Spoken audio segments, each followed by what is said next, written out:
Funny story, I actually threw up in front of his office. Tastes like shit. Don't be gross. Yellowmouth Yucking survival. Here we go.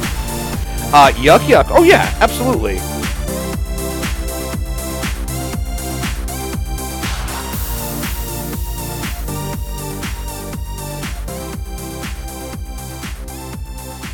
I want to start off with reminding all of our listeners once again that we're brought to you by patreon.com/Asterios.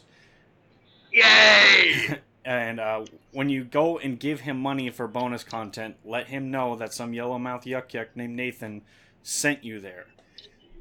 If that's how you found him, let him know. Even if not, just tell me you like Nathan. He seems cool. I want to talk about 1 Minute D&D because it takes everything that's great about D&D and takes out everything that's not, which is, the rules, the character building, all the nonsense that takes multiple hours of setup, writing a story. I think hate all that shit. Yeah, it takes too long and it makes D&D really tedious. I know. So, is that the reason why you came up with 1 Minute D&D? I came up with 1 Minute D&D because I'm looking to panic and horrify my players. Like, I don't want them to think too hard about what they have to do. Because think about this, Nathan. If you're in a real fight, you don't got time to be like, what are my abilities? And what's the sunlight affects my character because my character's plant-based. And so when it's sunnier, he's stronger. So I should stand here and I should do this. And, I forgot I have an earring that gives me +5 to bullshit. It's just like, no. You're in a fight. You start rolling dice right away. Because if you don't, I will. And I'll roll those dice right over you. You're confronted with a Tarrasque. What do? It's like the greatest scenario of all time. No prior setup needed. Absolutely not. Now look, I've been playing 1 Minute D&D on Twitch, and the games have very quickly expanded into 2 hours, which I know that was the best part. Kind of goes against the 1 Minute D&D ethos, but I unwittingly created a system that I kind of like. Can I tell your listeners about it? You don't have a choice. I'm going to tell them anyway. I don't even know why I asked. All right, so here's what I do. This is just for like one-shot games. Every time a player plays their character correctly, they get a point. So like recently, what I do on Twitch is I ask people for, I do it like improv. Like where in improv you ask for a suggestion. So on Twitch I go like, I want a genre, and I want the thing they're trying to get. So it's like, the first time it was like cyberpunk was the genre the players gave me. Yeah, that's you played in that one? Yeah, yuck. You remember? I was the guy who made the Smashing Pumpkins reference at the very end. Congratulations on winning that game. I think you all ended up as you all started out as mere Shadowrunners, and you ended up as the 5 co-CEOs of the largest corporation on Earth in the span of 2 hours. Yeah, I had a Bitcoin mining drill. Or a yes, you did, and drill. Every time you did something that like a Bitcoin miner would do, like vape or annoy people, you get a point.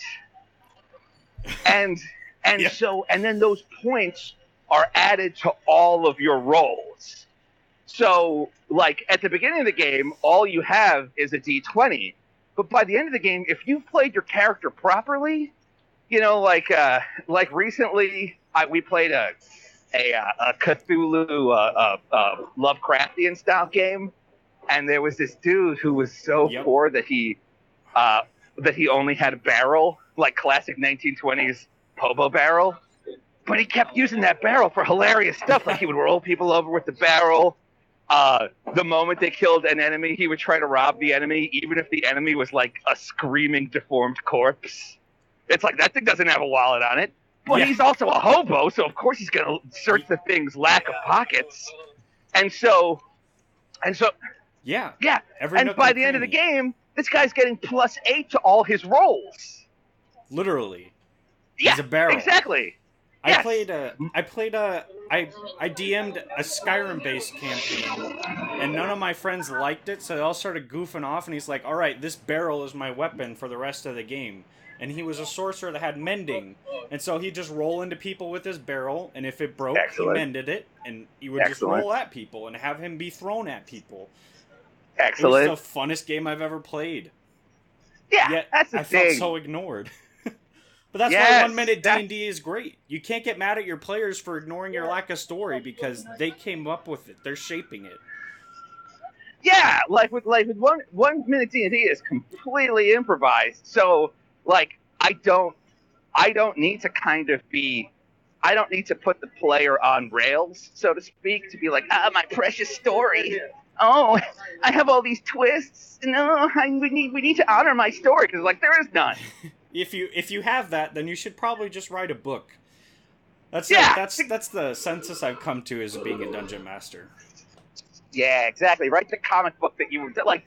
Don't make your friends come over to your house, eat chips, and then live out the comic book you wanted to write. Just write your comic book, nerd.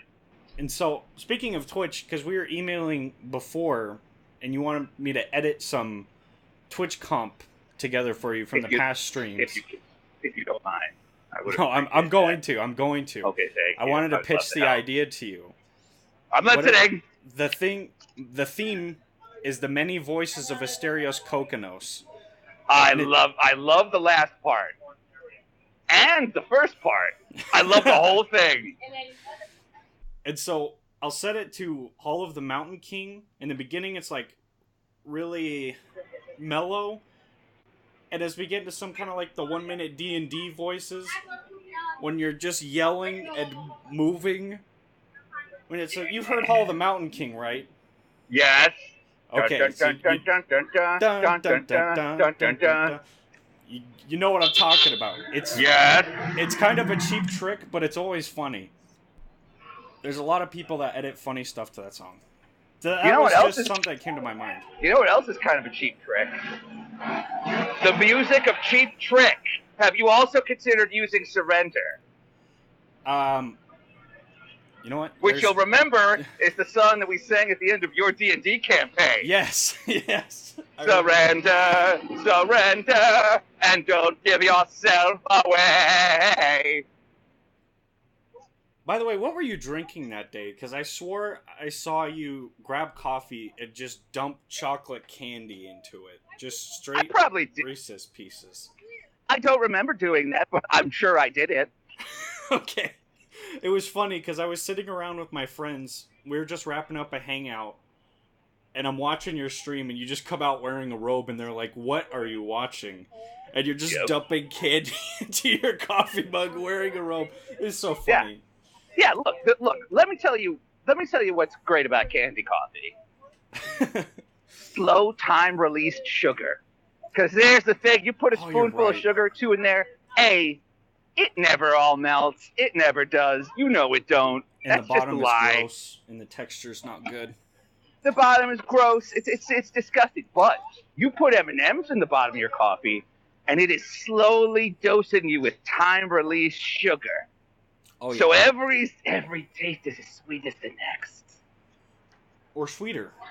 Or sweeter even! Every time you drink it, it gets sweeter and sweeter. Candy coffee. Drink it, people. And whiskey and diet. Yeah, that too. I mean, the nice thing about Diet Coke... Yeah, good man. The nice thing about Diet Coke is it completely overwhelms the taste of cheap whiskey. Oh, yeah. Like a $20 bottle of whiskey, it just... all of the fake sugars just completely overwhelms it. Yeah, it's perfect. It's fantastic. Like, because, oh man, last night for the first time ever, I tried, like, good, expensive whiskey that you're supposed to drink. Mm-hmm. Because a listener named Guns, Beer, Freedom, and who's going to argue with those three things? That's a great name. Sent me like a super expensive bottle of whiskey, and I tried for the first time I'm drinking whiskey that doesn't have a screw off cap. Yeah, that's a good sign. That's a great sign. It's a very good sign. I'm drinking it, and all of a sudden, I'm not kidding, I'm tasting notes of things. You know how, like, wine jerks are always like, it's got hints of this and notes of this, and you're like, no, it don't. It's wine. Unless it's more than like 100 years old. It's not the case. Exactly. But this stuff I'm drinking last night, it's smooth, buttery, caramely, got hints of oak. I don't even know if any of the stuff I'm saying is correct, but I felt like it. Goddamn, that was some good-ass whiskey. Yeah, no, that's how you know when you're moving up in the world, is when your quality of booze requires you not to have a screw-on cap. Yeah, I feel like that's a good rule. Yeah, it's hard. I mean, it's true, baby. It's hard to argue with. All right, so this next portion, I know we gotta get going here pretty quick. So this next portion of the podcast is called the incrimination of Asterios Kokkinos. And so okay, bring it. I've gone through all of your podcasts from the Podcast Factory. Wow. And picked the most incriminating things you said while drinking whiskey and diet, and you have to defend yourself in a court of yuck. Bring it. Okay, so in episode 6 of Porg Chatter, you and Sriracha talked about being possibly alcoholic. Yeah. Possibly. How did that sober week go? How did that sober week go? I mean, we have both calmed down when it comes to drinking. Because at some point you're drinking so much and you're drinking so often that it's not fun. Like, I remember when we sat down to record that podcast, we were both like, it's so weird. We were recording without drinking. And it's like, that shouldn't be weird. Like, you know what's weird? That's weird. That's what's weird. So now we're both trying to, like, not... Because me and Sriracha, we're both little go-getters, and, like, we can ramp each other up. So, like, if I'm drinking, then she'll want to drink twice as much. Well, then I'll want to drink 3 times as much. Well, then she'll want to go get pot. Well, then I'll want to do dabs. And the next thing you know, it's like fucking... it's always sunny in Philadelphia up in this piece. So you gotta take it easy when it comes to the substances, boys and girls. The court finds you innocent. Yes! Oh, yeah. Okay. So, you mentioned in your Patreon, in the $5 tier, that there's a 3-hour session of D&D played at a strip club. Yes, there is. Can we get some kind of teaser of how that came about? Oh, yeah. I thought to myself, like, I would like to do the nerdiest thing in the least nerdy place. So, one of my directors, her name is Lucy, she's also a pole dancer. And so we rented out her pole dancing club, and I hired her and her, like, incredibly good, like, award-winning pole dancing friend to be pole dancing behind us while we're, like, on a pirate ship and, buffing and adding 1d4 to our rolls and this, and we've got advantage on shit. And I just thought, like, this'll be hilarious. And it was a lot of fun. It was pretty great. And then during that session, my friend Lucy, she was pouring really strong vodka for us from the pole. So we would, like, all get under the pole, and she would climb to the top of the pole, and she'd be spinning around, pouring vodka into all of our mouths. And then she got so drunk that she threatened the guy that challenged me to a fight's girlfriend to a fight.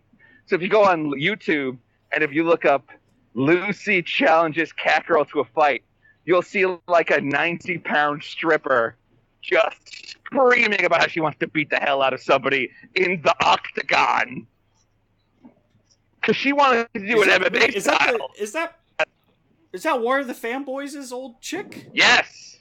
Does this whole thing comes full circle? Yes, it does. Okay, that's more than enough incentive for everyone that's listening to this to go to the $5 tier immediately. There's great content there.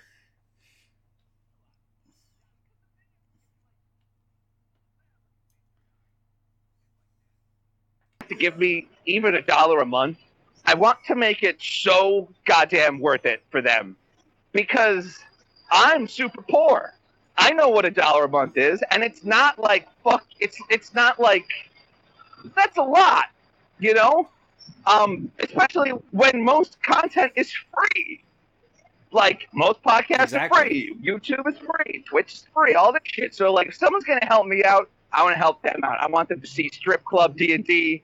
I want them to see a boxing match at 5 a.m. between me and a stranger. I want them to see I want them to see me engaging in a chicken McNugget eating contest. This Friday. That's also on there. This Friday, I don't know if it'll be out, but this Friday I'm doing a big show in Atlanta where I will be laying out the case for a countersuit against the crazy guy who sued me, a guy named Maddox, the world's first internet troll. And you know, and you can only get this stuff if you subscribe to patreon.com/Asterios. So, you know, I don't want someone to subscribe because they're just like, oh, this guy seems nice. Let me help him out. It's like, you know who else is nice? Mother Teresa. But she's not doing D&D at a strip club. I am. That's exactly right. All right. So my next question. What do you got? This is going to get a little bit convoluted. Bring it. Have you recently been affected by a yellowmouth yuck in your life? Can I get an example of what that might be? Okay, so yellowmouth yuck. Or Matt, okay, so you remember when you were in the 4th grade? Yes. And there was someone socially inept who may or may not have brushed their teeth regularly, who would just come up to people randomly and just say things at you that didn't make sense and just meant to provoke a reaction. Someone who desperately needs attention. Well, I mean, the last time that happened to me was this morning. I'm on a train, and a guy gets on the train, and he just starts screaming at everybody about how... Oh, God. About how, like, you know... It's all of our fault. Like, the world is ending. You know, humanity is like a plague. He's, like, yelling, like, all the classics. Like, all the hits of Subway Screamers. Like, you know, God... The end is nigh. God is coming. Repent. Also give him $1. And I'm looking at the guy and I'm like, well, on one hand, I definitely don't like that you're saying the end is near because I still have more stuff I want to do on Earth. Like, I still haven't been to that new Nintendo world that they're going to build in Universal Studios. That's a thing. Oh, yeah, baby! Yeah, because guess what? Oh, shit. Because here's what's up, man. So, like, 15 years ago, when Marvel was about to, like, enter bankruptcy, Universal Studios bought the rights to all those Marvel characters for theme park shit. Like, which is why you can go on, like, the Spider-Man ride or the X-Men coaster or all that crap down at Universal Studios. But now that Marvel's bought them, they're like, we want the rights to our theme park characters back. And so Universal's like, yeah, you can take them, but we're going to replace it with something way better. You can hang out with Mario and Luigi and Bowser and all their friends and actually ride Mario Karts. It's going to be great. So... Oh my God, actually being in Mario Kart. Yeah, so I hope the world doesn't end before that I get to go there. But after that, I mean, take it. I'm done. That's the last thing on my bucket list. Go ahead, God. Come and get us. I added something to my bucket list this morning. I want to do a ton of Adderall. Okay, awesome. Get in a car and just do a cross-country road trip listening to Eurobeat until I die. Like, that's how I want to go. Sounds good. That sounds great. You gotta... Like, just finance a brand new car and just... That's how I'm going. I don't know when that'll be, or if I'll still like Eurobeat then, but that's how it will happen. Eurobeat is forever, my friend. You will always like Eurobeat. See, now I can't do Adderall because it makes me... Okay. See, what most drugs do is they, like, make me real stupid or they slow me down. But every time I'm on Adderall, I'm the most productive I've ever been in my life. And that's terrifying because what Adderall does, if you do too much of it, it punches a hole in your heart And I don't mean like the hole in your heart that was left after, your third grade girlfriend moved away. I mean like a legitimate hole in your. Don't remind me. No, it'll kill you. So be careful with that stuff. Well, yeah, that's what I say. That's a on the way out goal. Not till I've done everything I've wanted to do in this world am I leaving it. Anyways, that's enough about cross-country suicide. Is it ever enough about cross-country suicide? That should be a sport in the Olympics. Wait a minute. Finally, something America was guaranteed to win at. That's great. I'm way into it, right. Nathan. I love it. Well, I mean, I think we have like a pretty wicked suicide rate. Only like second to Greenland, right? No, second to Japan. But it's. Oh yeah, that's but right. It's like, but everything they do is so efficient that it's like, well, we're never going to beat the Japanese at suicide. I mean, their fourth graders are committing suicide at an 11th grade level. So you got to just, but hopefully, we can, hopefully we'll find a way to catch up to them. I don't know if it's going to happen today or tomorrow, but when it comes to entering the void that's black, I want to go for the gold. So let's do it. Oh my God. That was genius. That's comedy gold. Thank you. Oh man, the only TV I watch now is anime. You do? Oh God, why? Okay. You serious? I smoke the same strain of autism as your girlfriend. Okay, check.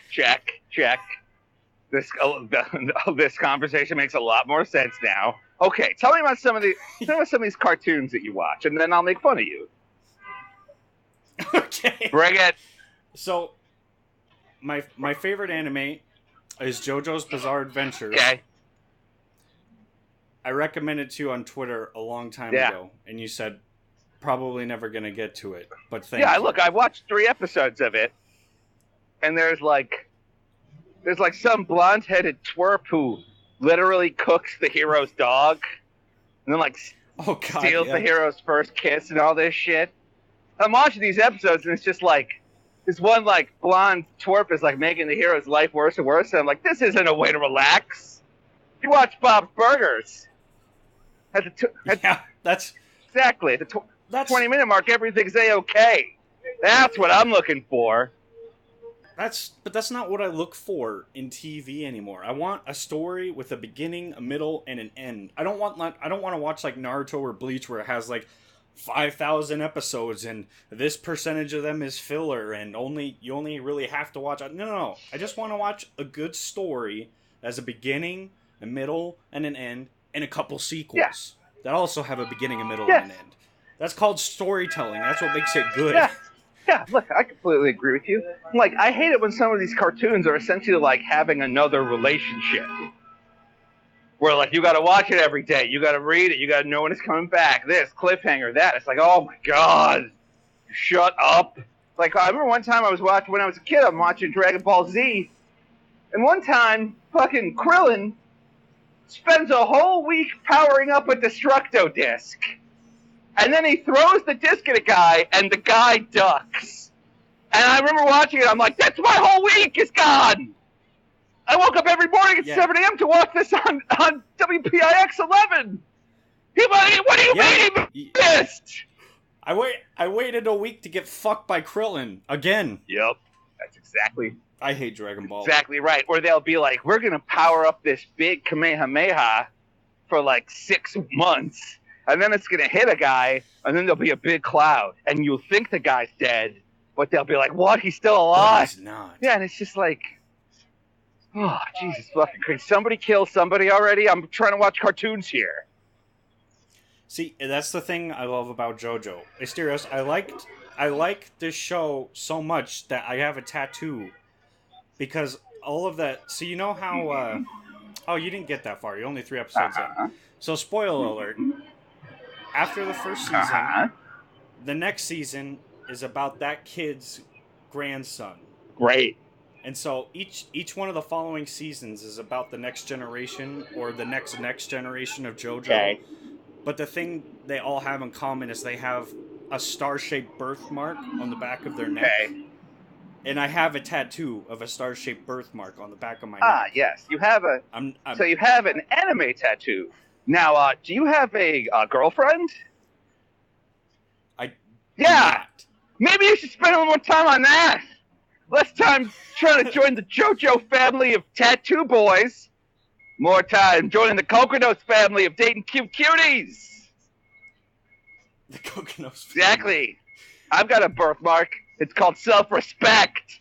Maybe you should consider getting it. I'm literally screaming all of this on the streets of New York City, and like, people are looking at me. But it's kind of like, yeah, well, this is New York, guys. Crazy guys scream on the street. Get used to it, tourists. I'm down in like the touristy area where like everybody's put on their best outfits to go shopping. And it's like, oh, go back to Europe, kids. You go back to, everybody go back to LA. Yeah, get back to Chicago, kids. Here in New York, we scream into microphones when we're on podcasts. Do you ever tell people to get out of your apple? No, I haven't. If I lived in New York, that's what I would say. I haven't said that, but something I do say is if there's like a bunch of people just on the corner, I'll just plow right through them and I'll go beep beep, beep beep beep, honk honk, beep beep, beep beep beep beep beep, honk honk honk, and that gets them out of the way right away because they're like, oh, this is a crazy guy that might murder all of us. The other thing I do when I get on airplanes and I don't want someone to sit next to me, I make something called the Stinkface. Imagine the worst stink in the world. Now imagine if that stink had a face. That's the face I make until the plane takes off. I call it the Stinkface. And so I just freeze the Stinkface on my face. Nobody sits next to me. They're trying to put like 5 people into a seat to avoid sitting next to me. And then the moment the plane takes off, the Stinkface goes right away. And everyone's like, what? Where'd that Stinkface go? It went right where my leg room is. Up, up, up, up, up. What's your success rate on that? 100%. Really? You gotta make the stink face, buddy. You gotta make some changes to your life. Tell you right now, no offense. Seems like you've got a lot of tattoos, but not a lot of stink faces. I have 2. I've only been on an airplane once, and this is a funny story. I listening. When I was in high school, I was part of something that my teacher hosted that was called the Google Developer Groups of Southern Idaho. Oh, God. Right? It's worse than I thought. Okay. So during my sophomore year of high school, we all flew down to the Silicon Valley, and we got to go to the Googleplex for a week. Wow. And this is my favorite memory of this whole trip. I went down there with my ex-girlfriend. So we were just 2 kids in high school, unsupervised, fucking in hotel rooms, having the times of our lives. Nice. Right? And so this is when the Chromebook was first getting pushed by Google, saying like, oh, look at all this cool cloud storage. You can store everything in the cloud, but your computer sucks if you're not on the internet. Yes. And so we're all sitting in this conference room, and they're starting to show us how cool it is. And my teacher taps me on the shoulder and he says, look around. Look what everybody's computer is on. And I'm seeing white apples and silver backs throughout the whole room. And as my eyes lead me up to the front of the room, the guy giving the presentation about the Chromebook is giving the presentation on a MacBook Pro. Well, of course he is. He's not going to use a shitty computer like a Chromebook. That's just what he's going to sell. Google knows they're making the inferior product in their home base. Yeah, of course. Yes. I'm sorry. Yes, that is absolutely true. Because with those Chromebooks, it's like, yeah, here's what I'm looking for. I'm looking for a computer that's useless to me 80% of the time. They're like, we've got Doc's offline mode for when you're not on the internet. It's like, Word also has an offline mode. It's called Microsoft Word. And when I type something into it, I don't have to be worried that if there's some sort of DNS collision, that I lose all my work. I just hit the save button. I'm not saving it to like the storage cache of my browser. I'm saving it to my hard drive. See?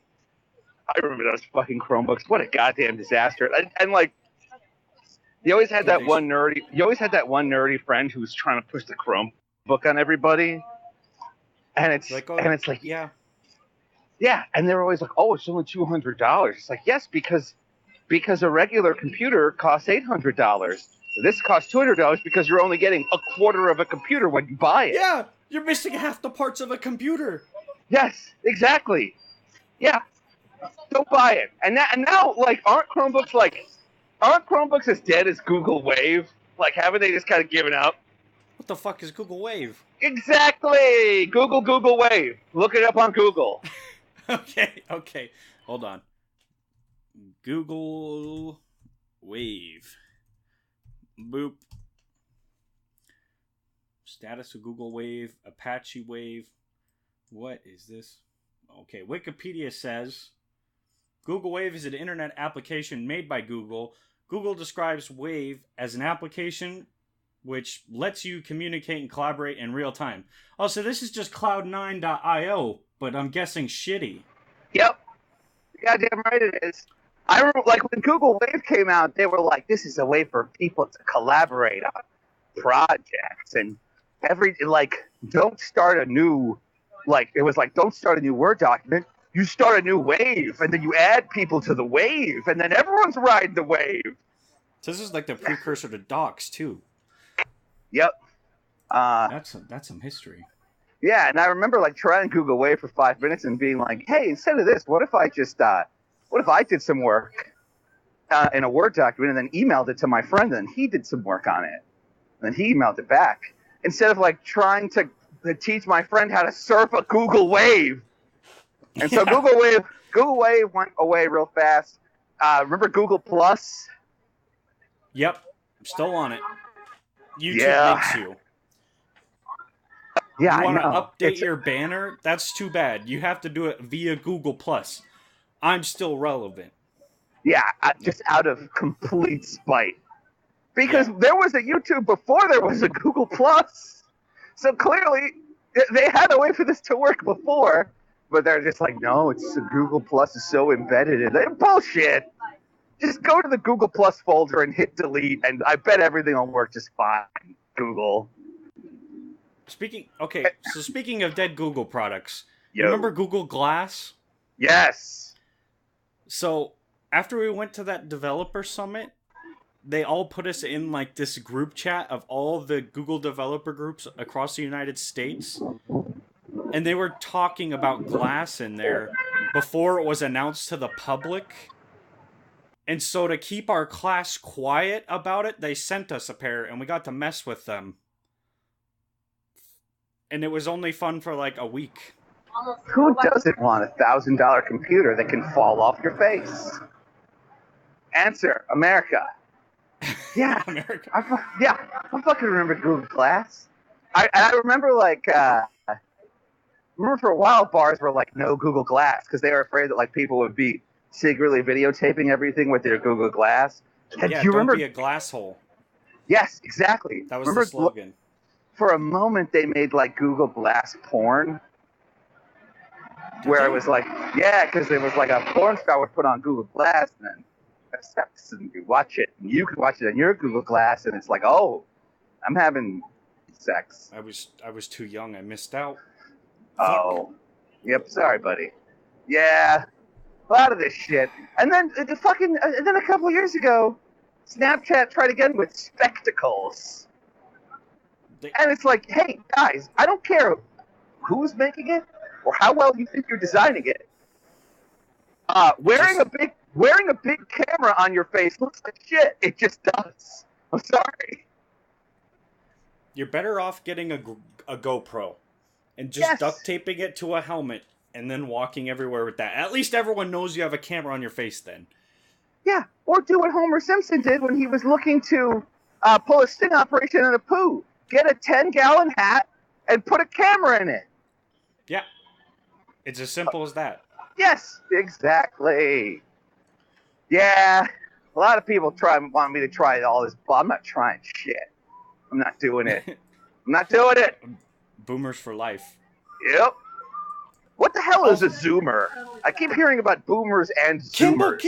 Kimball keeps posting about Zoomers on Twitter, and I don't know what that means. Can you Google that? Wait, no. Let's change it up. Bing Zoomers. Bing. Okay. Let me go to Bing.com. Bing it. Oh, God. Don't make me do this. This is Bing a cardinal sin. Bing, All right. Bing Zoomers. Bing Zoomer. Oh, okay. There's a place called Zoomer Pup that makes toys. So that's not it. Let's look up Urban Dictionary. They'll let us know. There you go. Zoomers. Members of Generation Z that are comparative to boomers. Okay, what's Gen Z again? I don't know. You're the one with the podcast. You're supposed to know these things. I don't. All I care is that I'm a millennial and technology works. Asterios. I don't know stuff. I'm not a 4chaner. Oh, God. Hold on. Generation Z. We're going to get through this together. Okay. Thank you. Mid-1990s to mid-2000s.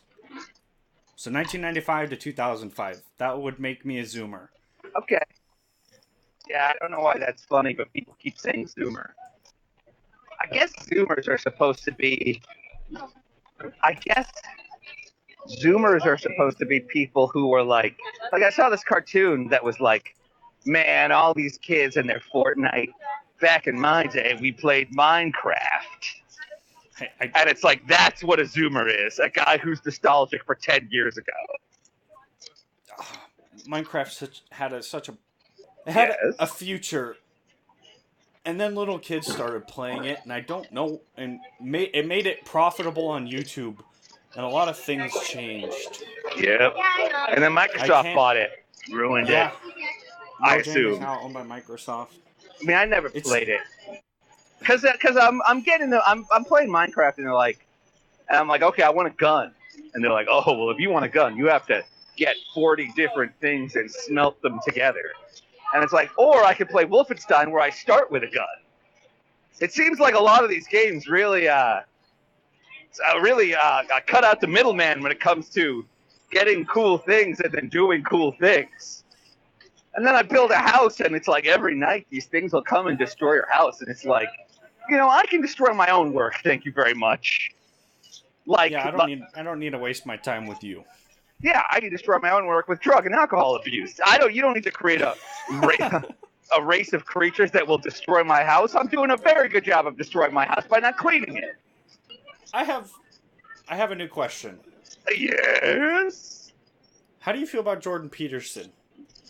I think that Jordan Peterson is somebody who starts with what he wants to say, and then he probably just goes into LexisNexis. So, I think Jordan Peterson is someone who, starts with the idea that, the best families are straight families. Because he knows that, his audience is, a bunch of conservatives who want to hear that. But then he'll go to LexisNexis and he'll Google it, and he'll find, some weird, shitty study. And he'll be like, I'm a scientist, and here's what another scientist said, therefore gay marriage is wrong. And it's just it's like Jordan Peterson. I feel like Jordan Peterson exists to make people who are biased feel like their biases are based in science. I feel like there's definitely a chunk of that, whether it's intentional or not. He's also has this weird following that was caused from people that were affected by extreme leftism. And because they were affected by it in a negative way, they found him as the opposite to help defend themselves. It's kind of our political climate's a shit show. Yeah, I mean, I hear people say that. it's just, for me, that's never been my experience. And it's kind of like all we can do is, like, we can all speak from our experiences. There are people who are like, oh, I'm so tired of all these leftists, and they want me to believe that there's 900 genders and there's this and there's that. And it's like, does anyone ever walk up to you and say that? It's like, do you know anyone that says that? Or are you reading about these crazy people on a conservative blog that is scanning Tumblr to find things to trigger you? Like, yeah, I've never... That's an experience thing. Yeah, like, in my life, I've never been asked to check my privilege. Like, no one has ever said to me, like, you are a white person and white people cause problems. Like, no one has ever said to me... Yeah, I know, but like, I'm definitely white enough that if somebody wanted to scream at me, they could. Like, especially from far away. You got to get up close to realize I'm multi-ethnic. Oh yeah. You got to get real close. Yeah, exactly. Good profile shot. Yeah, you gotta get all up my grill. So, when you go to Breitbart, like, oh, there's a college professor that said all conservatives should be put to death. It's like, yeah, there's probably also a college professor that said that, like, there's no such thing as the color blue, and there's probably, like, also a college professor that said that the next president should be an ape. It's not that hard to become a college professor. It's not. Yeah, there's more bad ones than there are good ones. Yes, exactly. And then whenever you look into it, it's like, it's not a college professor. It's like an adjunct part-time college professor at some shitty college somewhere. But, like, these sites like Breitbart, they try to paint all liberals by the absolute worst of them. Now, to be fair, the Huffington Post does the exact same thing. A lot of times they'll be like, an Alabama Republican said this, that, like, that gays shouldn't be allowed to vote except for butts. And then you look it up and it's like, Alabama Assistant Junior State Senator nobody said that. And it's like, okay, Huffington Post, you're trying to paint the entire conservative movement by the words of one crazy guy. And I feel like that's honestly the biggest problem with America right now and with our politics is that it, like, you can make a lot of money outraging people. You can't make a lot of money saying we all pretty much have the same problems. Like if you're a conservative, you could get fired and lose your health insurance in the blink of an eye. And your family loses their health insurance, and God forbid somebody gets cancer, and then you're fucking destitute, and you're on unemployment, and then you're on welfare, and then this and then that. It's like, and if you're a liberal, the same thing can happen to you. But, like, nobody talks about the big stuff that affects all of us. Like, they talk about these, like, weird little niche issues because you can fucking outrage people with weird little niche issues. Like 4 years ago, like, the biggest thing in the world was, like, oh my God, trans people want to go to the bathroom. We gotta stop it. We gotta stop them. Yeah, and it's like, well, trans people have been going to the bathroom forever. And so far, so good. Why don't we talk about the fact that, like, nobody has any job security? Like, why don't we talk about the fact... Why don't we talk about that we're underrepresented in our government? Yeah. Exactly. Like, why don't we talk about these, like, big, important things? But it's like, that doesn't get someone to the polls. What gets someone to the polls is like, oh my God, what if my kids see someone's penis in the bathroom? And it's like, who's looking at dicks in the bathroom? Like, who's doing that? Who's going to the bathroom? And they're like, and now to go on dick patrol and look for dicks. Especially in the women's room where, like, people are in stalls. Like, women do it right. They put up walls between their penises or lack thereof. Yeah, I don't like urinals. Yeah. There's a common theme amongst both sides and the ones that make revenue from outraging people, and it's that they're always willing to be the first person to point out a problem on the other side, but they never want to offer any kind of solution either. Yeah, well, I mean, fixing a problem is hard. Pointing it out is easy. Yeah. And makes money. Yeah. It's profitable. Yeah. Like, yeah, that's exactly louder right. with Crowder. I have not heard a single piece of constructive anything come out of that guy's mouth. He's just always, well, that's bad. You're bad. Change my mind. Yeah. Guys, Yeah, when that guy like set up that desk and he's like, "There's two genders, change my mind." It's like, no. Like, how would I change your mind? Because clearly you've made gone it up. to a lot of effort to set up a desk here, and you printed out signage, and you're putting this on the internet. So, what's your incentive to change your mind? If you change your mind, you're losing revenue. Like, there's no point in trying to. It's a lose-lose situation, quite literally. Well, Yeah. Now look, I'm also not like the easiest possible position is to be like both sides are wrong, because it's like, well, yes, both sides are wrong, but like one side, like recently passed a massive tax cut that gave rich people who don't need more money even more money. And then like some teacher gets like 50 more cents a week and she's supposed to be like, yay. You know what I mean? Like right now, the Trump administration is considering pegging capital gains taxes to the rate of inflation, which would be $100 million giveaway to people who make all of their money in the stock market. And by the way, if you're making all your money in the stock market, you're probably doing all right. You probably have like enough food and a stable place to live. Like, you're not the guy that needs help. So while I definitely don't appreciate like the hyper media on both sides, like these hyper left blogs and these hyper conservative blogs. Like, I do think that right now the Republican Party is up to some pretty nasty shit. And there's kind of like nothing we can do. We gotta wait until the next elections to like try to do something. The fucking like Trump and the Republicans, they almost took away the most important part of Obamacare, which is if you're sick, you can still get health insurance. So like for years, I couldn't get health insurance because I had pre-existing conditions, depression and anxiety. So like, every time I try to get health insurance, it's like they'd be like, no, why would we sell you health insurance? You might need to use it. We're looking to sell health insurance to people who don't want to use it and who will never use it. Because health insurance at the time, because health insurance at the time was a lot like a gym membership. It was like, we make money when you don't use it. And then Obama, like, a lot of Obamacare sucks, but then Obama passed this thing where he was like, even if you're sick, you should probably be able to buy health insurance, right? Like, can we all agree?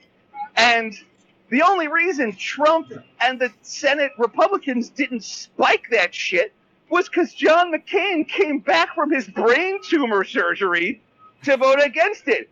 And you also get the sense that the only reason John McCain voted against it is that he hates Donald Trump.